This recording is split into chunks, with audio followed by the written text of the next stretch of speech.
Good day everyone. Today I'll be showing you two versions of our basketball management system design. The first one is my partner's original design and the second one is my improved version. On my partner original design,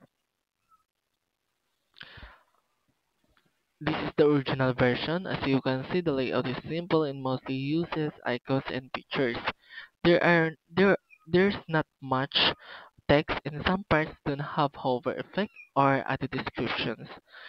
It looks clean but a bit plain and less informative. Now, at my improved version, here, now this is my redesign. I changed the color theme to orange and gray para mas lively and sporty, which fits the basketball theme. I also added text levels, clearer buttons, and consistent spacing to make it more readable and user-friendly.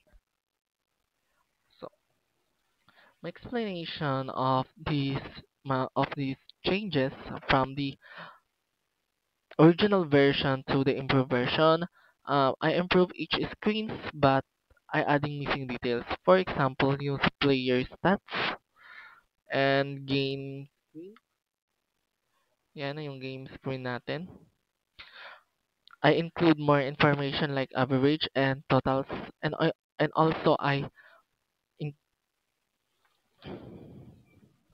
so organize the cards so it's easier to understand and the icons are now paired with text para mas guided ang user. Why my version is better?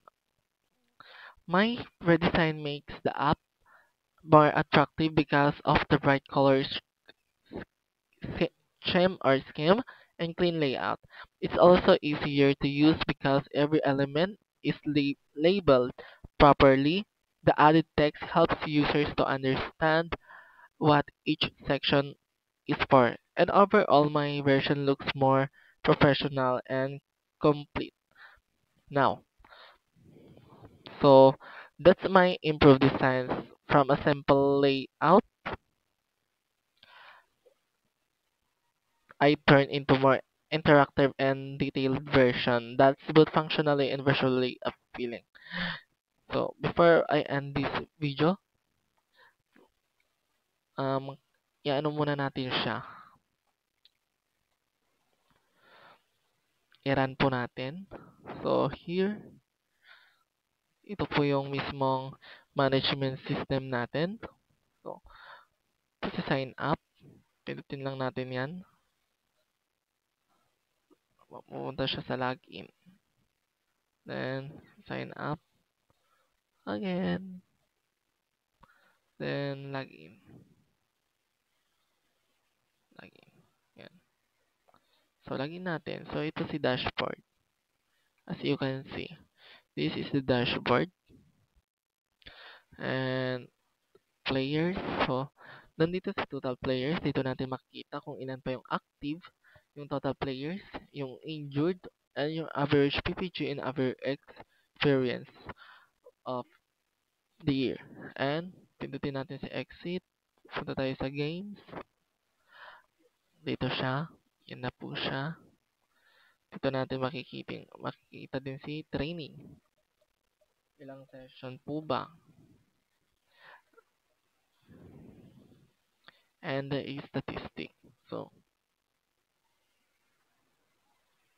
and this is the basketball management system mood board. Ayan. Well, so, now it's the end of my video presentation. Thank you.